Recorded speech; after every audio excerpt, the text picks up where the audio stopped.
संप्रदाय की विशुद्धि के लिए, अर्षिदेव संवाद और उपोद्घात के लिए श्री रामचंद्र जी के अज्ञान के निमित्त का वर्णन। अनादि महामोहरूपी निशा में सोए हुए इस जगत को बार बार दुःखरूपी भ्रमों से रचित, जन्म, जरा, व्याधि, मृत्यु, हर्ष, शोक, क्रोध आदि अनर्थों से व्याप्त, आध्यात्मिक, आधिदैविक और आधि भौतिक, तीन तापरूपी दावानल से, वन की अग्नि से, चारों ओर घिरे हुए संसार रूपी महारण्य में मोहित, विवेक रहित और प्रबोध के उपाय के न मिलने के कारण दुःखी देखकर शास्त्र रूपी सूर्य के उदय से उसे, जगत को प्रबोधित करने के लिए भगवान श्री ब्रह्मदेव के आदेश से तथा अपने आप भी प्रवृत्त परम दयालु महर्षि श्री वाल्मीकि जी रचे जाने वाले विशाल शास्त्र की, योग वासिष्ठ ग्रंथ की निर्विघ्न समाप्ति एवं विशेष रूप से प्रचार के लिए श्रुति, स्मृति और सदाचार से प्राप्त तथा संपूर्ण विघ्नों के निर्मूलन में समर्थ सत्य, चित्त एवं आनंद स्वरूप अद्वितीय परब्रह्म परमात्मा का प्रणाम रूप मंगलाचरण करते हुए शास्त्र के विषय और प्रयोजन को तटस्थ लक्षण और स्वरूप लक्षण द्वारा संक्षेप से दिखलाने के लिए पहले यतोवा इस श्रुति से प्रतिपादित तटस्थ लक्षण सिद्ध तत्पदार्थ पर ब्रह्म को नमस्कार करते हैं। सृष्टि के आरंभ में आकाश आदि महाभूत एवं घट, पट आदि भौतिक पदार्थ जिस अद्वितीय वस्तु की सत्ता से अस्तित्व को प्राप्त कर आविर्भूत होते हैं, स्थितिकाल में जिसकी सत्ता से ही स्थित रहते हैं और प्रलय काल में जिसमें लीन होते हैं, उस सत्य स्वरूप, अपने में आरोपित संपूर्ण पदार्थों के पारमार्थिक स्वरूप एवं सब प्राणियों के हृदय में स्थित आत्मरूप परमात्मा को नमस्कार है। सत्य स्वरूप के चिदेकत्व रस अनुभव द्वारा उपादन करते हुए त्वम पदार्थ जीव के तत्वभूत उसी स्वरूप को पुनः नमस्कार करते हैं। सत्य स्वरूप के चिदेकत्व रस अनुभव द्वारा उपादन करते हुए त्वम पदार्थ जीव के तत्वभूत उसी स्वरूप को पुनः नमस्कार करते हैं। जिस चिदेक रस परमात्मा से झाता, ज्ञान, झेय, दृष्टा, दर्शन, दृश्य, कर्ता, हेतु और क्रिया ये सब व्यावहारिक पदार्थ आविर्भूत होते हैं, उस झाता आदि के साक्षी और परमार्थतः ज्ञान रूप से अवस्थित प्रत्यगात्मा को नमस्कार है। इस प्रकार तत् और त्वम पदार्थ का शोधन करके तटस्थ लक्षण में पर्यवसित होने वाले आनंदो ब्रह्मेति व्यजानाथ इत्यादि श्रुति से निर्दिष्ट निर्तिशय आनंद रूप परम पुरुषार्थभूत अखंड वाक्यार्थ को नमस्कार करते हैं।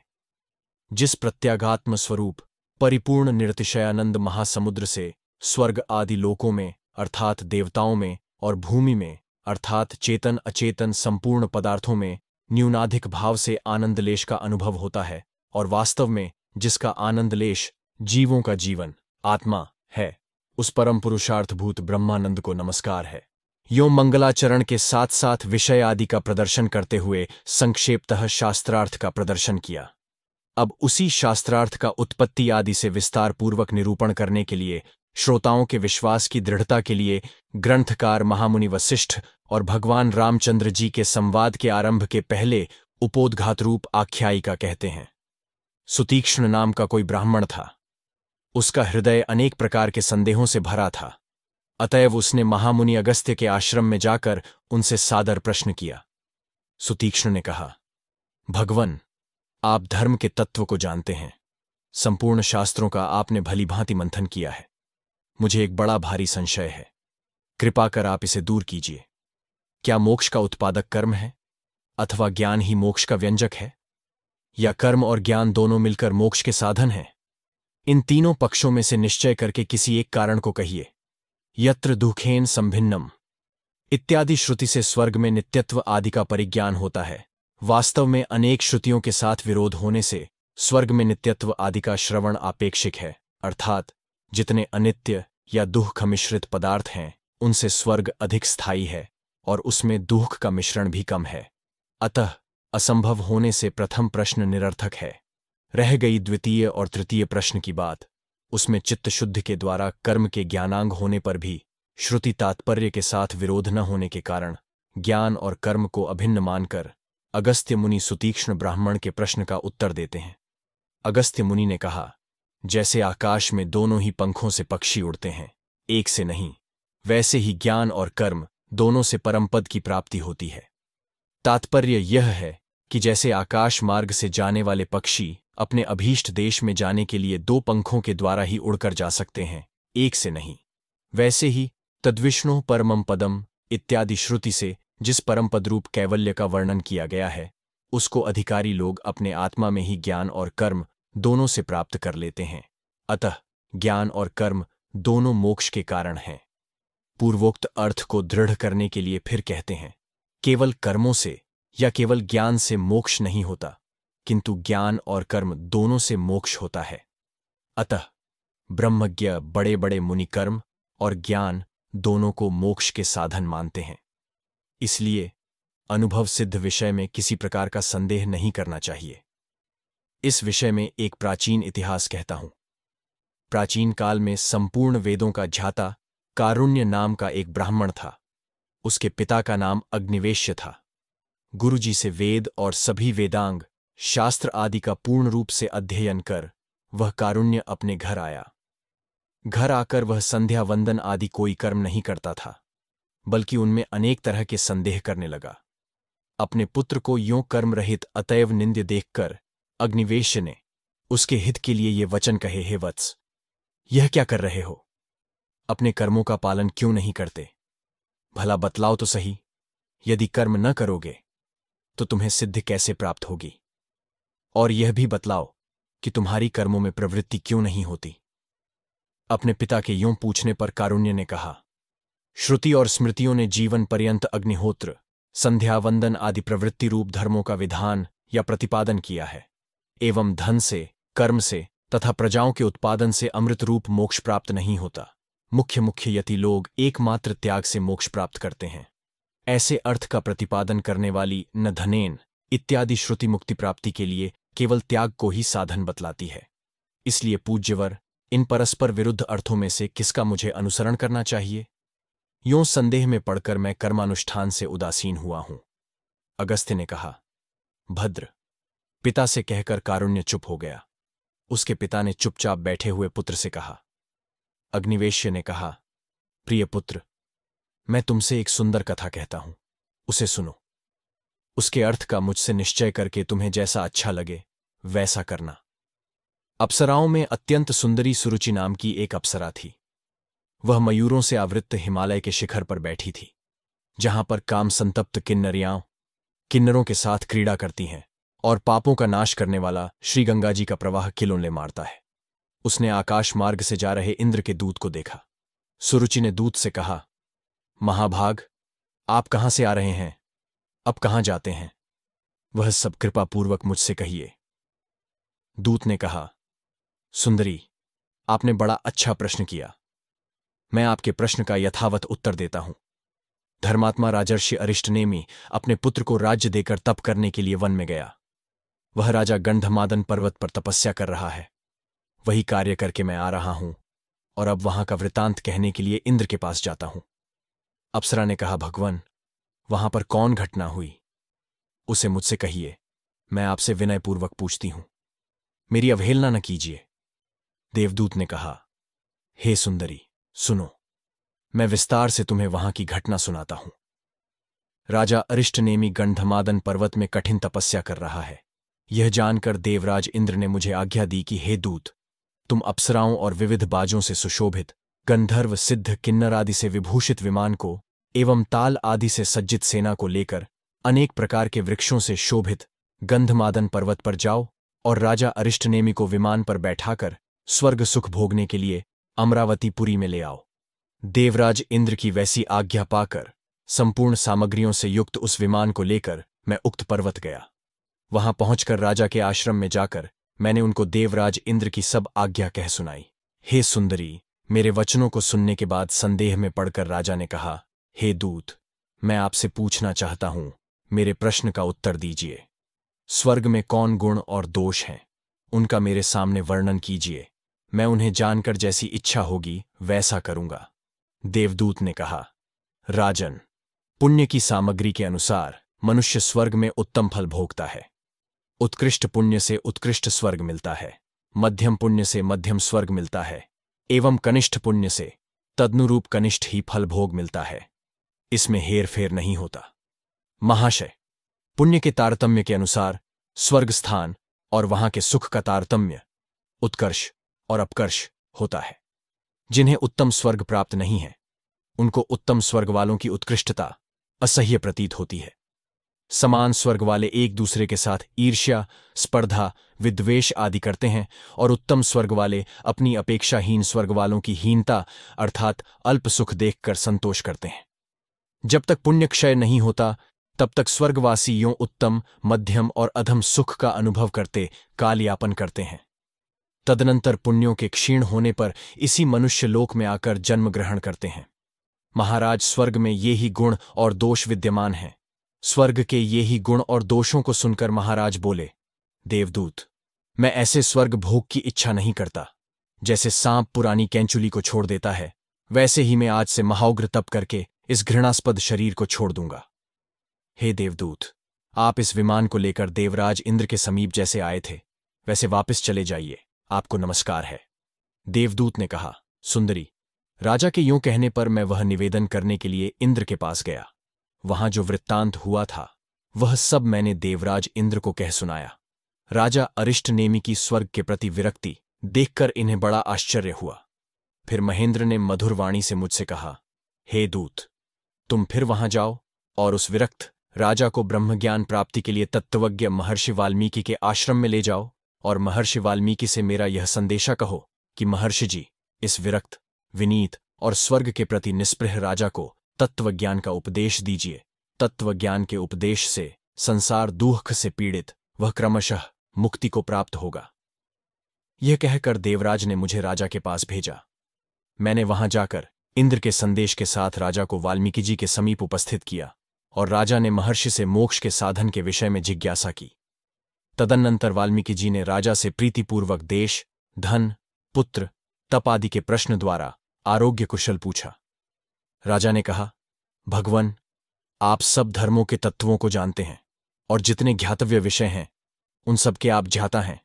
मैं आपके दर्शन से कृतार्थ हूं, यही मेरी कुशल है।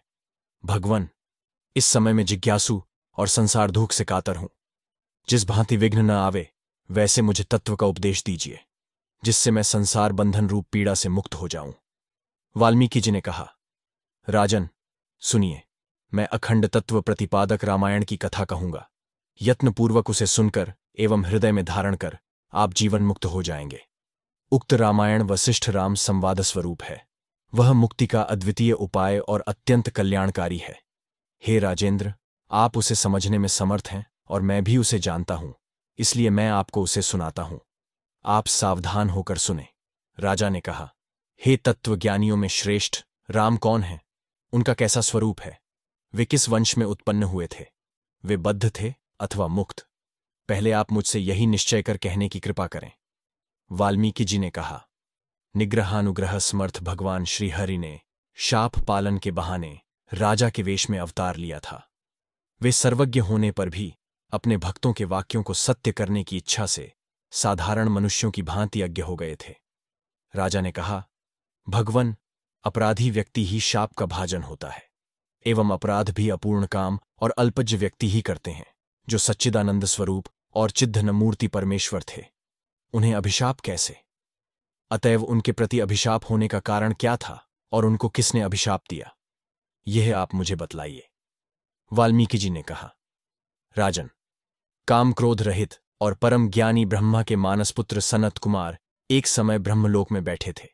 उसी समय त्रैलोक्याधिपति भगवान विष्णु वैकुंठ से वहां पधारे। सत्यलोक में निवास करे वाले अन्यान्य देवताओं के साथ ब्रह्मा ने अभ्युत्थान आदि से उनका सत्कार किया। केवल सनत कुमार ने अपने को निष्काम समझकर उनका अभ्युत्थान आदि नहीं किया। यह देखकर भगवान विष्णु ने कहा, सनत कुमार, तुम अहंकारी हो, तुम्हारी चेष्टा गर्व सूचक है, इस कारण तुम कार्तिकेय नाम से विख्यात और कामासक्त होगे। यह सुनकर सनत कुमार ने भी अत्यंत दुखी होकर विष्णु को यह शाप दिया कि आपको भी सर्वज्ञता का परित्याग कर कुछ काल तक अज्ञ जीव की भांति रहना पड़ेगा। महर्षि भृगु ने भी विष्णु द्वारा अपनी भार्या का विनाश देखकर क्रोधवश उन्हें यह शाप दिया था कि हे विष्णु, जैसे तुमने मुझे स्त्री वियोग जनित दुख से दुखित किया, वैसे ही तुम्हें भी स्त्री वियोग जनित दुख का अनुभव करना पड़ेगा। पहले विष्णु ने जलंधर का रूप धारण कर उसकी प्राणप्रिया भार्या वृंदा को विमोहित कर उसका पतिव्रत्य भंग किया। इसलिए वृंदा ने भी उन्हें शाप दिया कि हे विष्णु, तुमने छल करके मेरा पातिव्रत्य भंग किया और मुझे संतापित किया, अतः मेरे वाक्य से तुमको भी स्त्री वियोग जनित दुख का अनुभव करना पड़ेगा। भगवान ने जब नृसिंह रूप धारण किया था, तब गर्भवती देवदत्त की भार्या ने उनका विकराल स्वरूप देखकर पयोष्णी नदी के किनारे प्राण छोड़ दिए थे। इसलिए उसके स्वामी देवदत्त ने भार्या के वियोग से दुखी होकर यह शाप दिया कि आपने जैसे मुझे स्त्री वियोग से दुखी किया, वैसे ही आप भी कुछ काल के लिए अपने स्वरूप को भूलकर स्त्री वियोग से दुखी होंगे।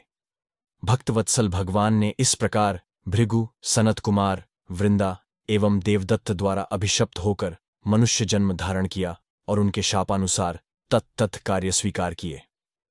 अभिशाप रूपी छल का कारण मैंने आपसे कहा। अब मैं प्रस्तावित कथा कहता हूं, सावधान होकर सुनिए।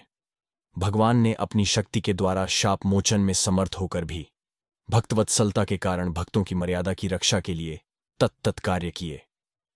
भृगु और वृंदा के शाप से उनका स्त्री वियोग और देवदत्त के शाप से गर्भवती सीता से वियोग हुआ। महाराज, जिस जिस कारण से भूत भावन भगवान अभिशप्त हुए थे, वह सब आपसे मैं कह चुका हूं। अब मोक्ष के उपाय भूत साधनों के विषय में आपने मुझसे जो जिज्ञासा की है, उसके लिए 32,000 श्लोकों का योग वासिष्ठ नामक महारामायण आपके निकट कहता हूं। पहला सर्ग समाप्त। दूसरा सर्ग अधिकारी। षटकांडात्मक पूर्व रामायण के साथ इस ग्रंथ का संबंध, ब्रह्मा के आदेश से इस ग्रंथ का निर्माण तथा मुक्तों की चर्या का वर्णन।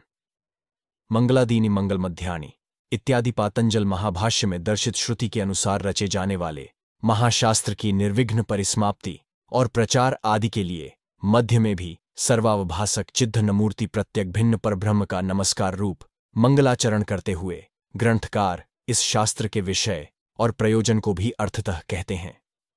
जो स्वर्ग में, भूमि में, आकाश में, हमारे अंदर और बाहर निरंतर विराजमान है, अर्थात जिसकी सत्ता और प्रकाश से यह संपूर्ण प्रपंच सत्तावान और प्रकाशित होता है, उस सर्वात्मा और सर्वावभासक पर ब्रह्म परमात्मा को नमस्कार है। वाल्मीकि जी ने कहा, मैं इस संसार रूप कारागार में बद्ध हूं, इससे मुझे मुक्त होना चाहिए। ऐसी जिसको मुक्ति की प्रबल इच्छा हुई है, एवं जो अत्यंत अज्ञानी नहीं है और जो अत्यंत ज्ञानी भी नहीं है, वही इस शास्त्र के श्रवण में अधिकारी है। भाव यह है कि न अत्यंत ज्ञानी और न अत्यंत अज्ञानी इस शास्त्र का अधिकारी है, यह कहना ठीक है। किंतु मैं कारागार में हथकड़ियों से बंधे हुए कैदी की नाई अनादिकाल से बद्ध होकर परवशता, परिच्छिन्नता, जन्म, जरा, मरण आदि दुख सागर में डूबा हुआ हूं। इस दुख की आत्यांतिक निवृत्ति का उपाय एकमात्र आत्मज्ञान ही है, क्योंकि तरति शोकमात्मवित्, आत्मा को जानने वाला पुरुष ही दुख से विमुक्त होता है। यह श्रुति आत्मज्ञान ही मुक्ति का उपाय है, ऐसा कहती है। इसीलिए मैं उस आत्मज्ञान का लाभ कर मुक्त हूं। इस प्रकार की उत्कट जिज्ञासा से युक्त जिसका निश्चय है, वह इस शास्त्र का अधिकारी है। ऐसे ही पुरुष को इस शास्त्र के श्रवण का फल मिलता है। निष्कर्ष यह निकला कि अनेक पुण्यों से जिसके राग आदि दोष क्षीण हो गए हैं और विवेक से जिसे आत्मा की जिज्ञासा हुई है, ऐसे विशेष रूप से आत्मा को न जानने वाले अज्ञानी का ही इस शास्त्र में अधिकार है। शंका, जिसके राग आदि दोष नष्ट हो गए हैं, ऐसा त्रैवर्णिक इस योग वासिष्ठ रूप शास्त्र में अधिकारी है, ऐसा यदि मानो तो यह संन्यासपूर्वक वेदांत श्रवण में ही अधिकारी है, ऐसा अवश्य स्वीकार करना पड़ेगा। क्योंकि पूर्व कांड के, कर्म कांड के अनुष्ठान से चित्त के शुद्ध होने पर ही उत्तर कांड में, वेदांत में अधिकार प्राप्त होता है। ऐसा तमेतम वेदानुवचनेन इत्यादि श्रुति से सिद्ध है। और जो त्रैवर्णिक नहीं है, उसका अधिकार भी इसमें नहीं हो सकता, क्योंकि नावेदविन मणुतेतम बृहंतम इत्यादि श्रुति से उसके अधिकार का निषेध किया गया है। इस परिस्थिति में इस शास्त्र का अधिकारी कैसे सुलभ होगा? समाधान, आपका कथन ठीक नहीं है, क्योंकि जैसे त्रैवर्णिक का त्रेताग्निसाध्य, आहवनीय, गार्हपत्य और दक्षिणाग्नि, इन 3 अग्नियों से साध्य, कर्म में अधिकार होने पर भी जो अनाहिताग्नि, जिन्होंने अग्न्याधान नहीं किया है, हैं, ऐसे पुरुषों द्वारा अनुष्ठेय स्मार्थ कर्म में भी अधिकार है ही, वैसे ही श्रौत ज्ञान के अधिकारी का भी असन्यासी मुमुक्षु पुरुषों के अधिकार के समान इस ग्रंथ में भी अधिकार है। और यह अधिकार तभी तक है जब तक अज्ञान रहता है, क्योंकि यह योग वासिष्ठ शास्त्र स्मृति के समान वेदार्थ को ही विशद करता है। कहा भी है, वेद वेद्यो परे पुंसी जाते दशरथात्मजे, वेदः प्राचेतसादासीत साक्षाद रामायणात्मना, अर्थात केवल वेदों से जानने योग्य दशरथनंदन परम पुरुष भगवान रामचंद्र जी के आविर्भूत होने पर वाल्मीकि महर्षि द्वारा रामायण के रूप में साक्षात वेद का ही आविर्भाव हुआ। उसमें श्री रामचंद्र जी की कथा द्वारा पूर्व रामायण में उत्तरकांड सहित 6 कांडों से कर्मकांड का निरूपण किया है, और इस उत्तर रामायण में यानी योग वासिष्ठ में 6 प्रकरणों द्वारा ज्ञानकांड का निरूपण किया है। इस परिस्थिति में यह निष्कर्ष निकला कि जैसे कुछ स्मार्त कर्मों में त्रैवर्णिकों के साथ स्त्री शूद्र आदि का भी अधिकार देखा जाता है, वैसे ही इस ग्रंथ के श्रवण में भी पुराण श्रवण के समान त्रैवर्णिक और अत्रैवर्णिक साधारण मुमुक्षुओं का अधिकार है। इस अर्थ में प्रमाणभूत श्रावये चतुरो वर्णान कृत्वा ब्राह्मणमग्रतः, ब्राह्मण को मुख्य श्रोता बनाकर चारों वर्णों को, ब्राह्मण, क्षत्रिय, वैश्य और शूद्र, इन चारों वर्णों को पुराण सुनावे। नावेद विन्मनुते तम बृहंतम, वेद को न जानने वाला उस बड़ी वस्तु को, परमात्मा को नहीं पा सकता। तम त्वोपनिषदम पुरुषम पृच्छामि, उस उपनिषदेक गम्य पुरुष के विषय में पूछता हूं। इत्यादि वचनों का वेद को न जानने वाले का श्रौत ज्ञान में अधिकार नहीं है, इसी अर्थ में तात्पर्य है, ऐसा कुछ लोग कहते हैं। कुछ लोग कहते हैं कि वेद को न जानने वाले को अपरोक्ष साक्षात्कार नहीं होता, इस अर्थ में उनका तात्पर्य है। कुछ लोगों का अभिप्राय यह है कि वेद पूर्वक प्राप्त हुआ आत्मज्ञान प्रशस्त होता है, यही उन वाक्यों से प्राप्त होता है। जो भी हो, परंतु सही सर्वैर्विजिज्ञास्य आत्मवर्णयस्तथा श्रमय इत्यादि अनेक वचनों से ज्ञात होता है कि पुराण श्रवण से उत्पन्न साधारण ज्ञान में औरों का भी, त्रैवर्णिकतरों का भी अधिकार है।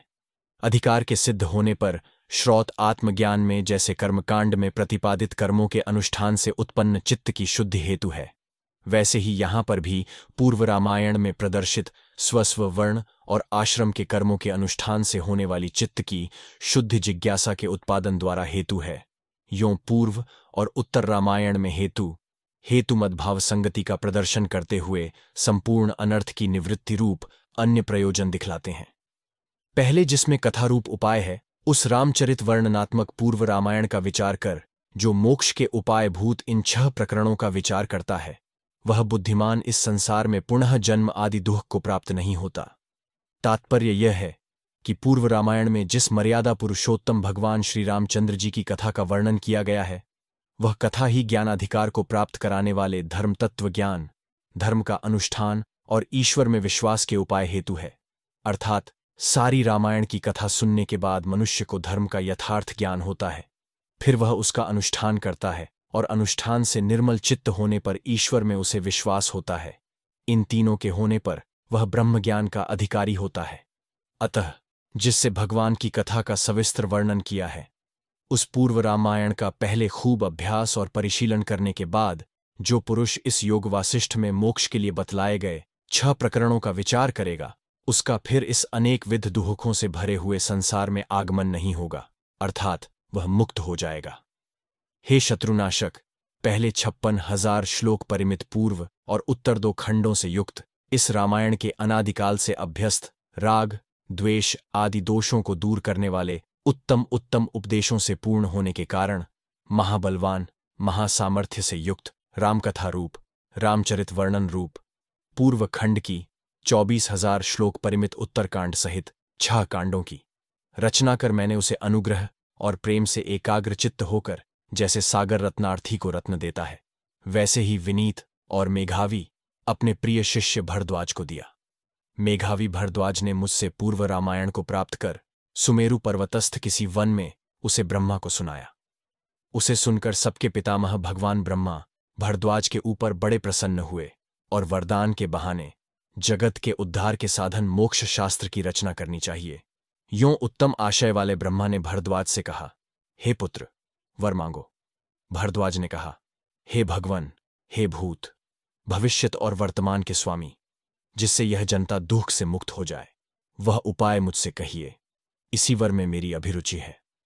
श्री ब्रह्मा जी ने कहा, वत्स भरद्वाज, जो तुमने मुझसे पूछा है, इस विषय में अपने गुरु श्री वाल्मीकि जी के निकट जाकर उनसे प्रयत्न से विनयपूर्वक प्रार्थना करो। उन्होंने जिस अनिंदित निर्दोष रामायण का आरंभ किया है, उसी का श्रवण करने पर अधिकारी मनुष्य संपूर्ण मोह को, अनादि अविद्याजन्य अज्ञान को पार कर जाएंगे। जैसे लोग महागुणशाली राम सेतु द्वारा महापाप सागर को पार कर जाते हैं, वैसे ही महर्षि वाल्मीकि द्वारा रचित उत्तर रामायण के श्रवण से ही दुस्तर मोहसागर अर्थात इस संसार महासागर को अनायास तर जाएंगे। वाल्मीकि जी ने कहा, भगवान ब्रह्मा भरद्वाज से यह कहकर उसके साथ मेरे आश्रम में आए। मैंने शीघ्र ही देवाधिदेव ब्रह्मा जी की अभ्युत्थान, अर्घ्य, पाद्य आदि द्वारा पूजा की। तदनंतर सब प्राणियों के हितैषी अतः सत्वगुण संपन्न ब्रह्मा जी मुझसे कहने लगे, हे मुनिश्रेष्ठ, पवित्र निर्दोष रामचरित वर्णन रूप रामायण का आरंभ करके यद्यपि आपको विस्तृत ग्रंथ की रचना में बड़ा क्लेश होगा, तथापि जब तक उसकी समाप्ति न हो तब तक उसे न छोड़ दीजिए, उसे अवश्य ही पूरा कर डालिए। हे महर्षि, जैसे शीघ्रगामी जहाज द्वारा दुर्लभ्य महासागर अनायास उत्तीर्ण हो जाता है, वैसे ही सब लोग इस उत्तर रामायण द्वारा इस संसार रूप संकट से छुटकारा पा जाएंगे। इसीलिए हमारा अनुरोध है, आप लोगों के हित के लिए इस रामायण महाशास्त्र को शीघ्र प्रकाशित कीजिए। यह कहने के लिए ही मैं आपके पास आया हूं। जैसे क्षण भर के लिए जलराशि से उठी ऊंची लहर उसी क्षण में जल में लीन हो जाती है, वैसे ही भगवान ब्रह्मा यह कहकर उसी क्षण में मेरे उस पवित्र आश्रम से अंतर्हित हो गए। ब्रह्मा जी के आने पर मुझे अत्यंत विस्मय हो गया था, इसलिए उस समय मैं उनके वाक्य का मर्म नहीं समझ सका। उनके चले जाने पर मैंने चित्त में स्वस्थता प्राप्त कर स्वस्थ बुद्धि से वहां पर स्थित भरद्वाज से पूछा, वत्स भरद्वाज, ब्रह्मा जी ने यह क्या कहा, उसे मुझसे शीघ्र कहो। मेरे यों पूछने पर भरद्वाज ने मुझसे फिर कहा, महर्षि, भगवान ब्रह्मा ने कहा कि आपने जैसे पहले चित्त को विशुद्ध करने वाले रामायण की रचना की, इस समय भी वैसे ही सब लोगों के हित के लिए संसार रूपी समुद्र से तारने के लिए नौका रूप उत्तर रामायण की रचना कीजिए। पूर्व रामायण चित्त शुद्धिजनक होने के कारण लोकहितकारी है, उत्तर रामायण मुक्तिप्रद होने के कारण लोकहितकारी है, इसलिए लोकहितार्थत्व दोनों में समान है। भगवान, इस विषय में मेरी भी एक प्रार्थना है कि महामना रामचंद्र जी, भरत, लक्ष्मण, शत्रुघ्न, यशस्विनी सीता, महाबुद्धि रामानुयायी, मंत्रिपुत्र आदि अन्यान्य परिवार के लोगों ने इस संसार संकट में किस प्रकार व्यवहार किया, उसको कहिए। उन लोगों ने अज्ञानी जीव की तरह शोकयुक्त होकर कालेयापन किया था या वे मुक्त जीव की तरह असंग रहे थे? भगवान, किस प्रकार उन्होंने दुख मार्ग का अतिक्रमण किया था, मुझे उसका विशद रूप से उपदेश दीजिए। मैं और संसार के अन्य मानव आपके उपदेश श्रवण से कृतार्थ जनता, हम सभी वैसे ही आचरण करेंगे और वैसे आचरण कर संसार संकट से मुक्ति प्राप्त करेंगे। महाराज, भरद्वाज ने बड़े आदर के साथ मुझसे कहने के लिए अनुरोध किया। तब मैं भगवान ब्रह्मा की आज्ञानुसार उससे कहने के लिए प्रवृत्त हुआ। मैंने कहा, वत्स भरद्वाज, जो तुमने मुझसे पूछा है उसे मैं विस्तार से तुमसे कहता हूं, सावधान होकर सुनो। उसे सुनने से तुम्हारा आत्मतत्व का अज्ञान रूप मल दूर हो जाएगा और मन की वृत्ति निर्मल हो जाएगी। महामते भरद्वाज, कमल नयन राम संपूर्ण विषयों को मिथ्या समझकर उनमें आसक्ति का त्याग कर जैसे लोक यात्रा का निर्वाह करने से सुखी हुए थे, तुम भी वैसे ही व्यवहार करो, वैसा करने से सुखी हो सकोगे। महामना लक्ष्मण, भरत, शत्रुघ्न, कौशल्या, सुमित्रा, सीता, दशरथ एवं राम के मित्र कृतास्त्र और अविरोध, पुरोहित वशिष्ठ, वामदेव, ये सभी परम ज्ञानी थे। रामचंद्र जी के दृष्टि, जयंत, भास, सत्य अर्थात सत्यवक्ता, विजय, विभीषण, सुषेण, हनुमान और सुग्रीव का अमात्य इंद्रजित, ये 8 मंत्री भी महामना, जितेंद्रिय, समदर्शी, विषयों में आसक्ति से रहित, प्राप्त प्रारब्ध कर्मों के नाश की प्रतीक्षा करने वाले एवं जीवन मुक्त थे। हे वत्स भरद्वाज, ये लोग जिस प्रकार और जिस भाव से श्रुति और स्मृति में कहे गए होम, दान आदि श्रौत स्मार्थ कर्म, आदान प्रदान आदि लौकिक सब व्यवहार और इष्टचिंतन आदि विहित कर्म का अनुष्ठान करते थे, तुम भी यदि वैसे ही कर सको तो तुम भी अनायास संसार रूपी संकट से मुक्त हो जाओगे। अधिक क्या कहूं, उत्कृष्ट ज्ञान बल से युक्त व्यक्ति अपार संसार सागर में गिरने पर भी इस परम योग को प्राप्त कर इष्ट वियोग से उत्पन्न शोक, दुख, दीनता आदि संकटों से मुक्त होकर नित्य तृप्त हो जाता है। दूसरा सर्ग समाप्त।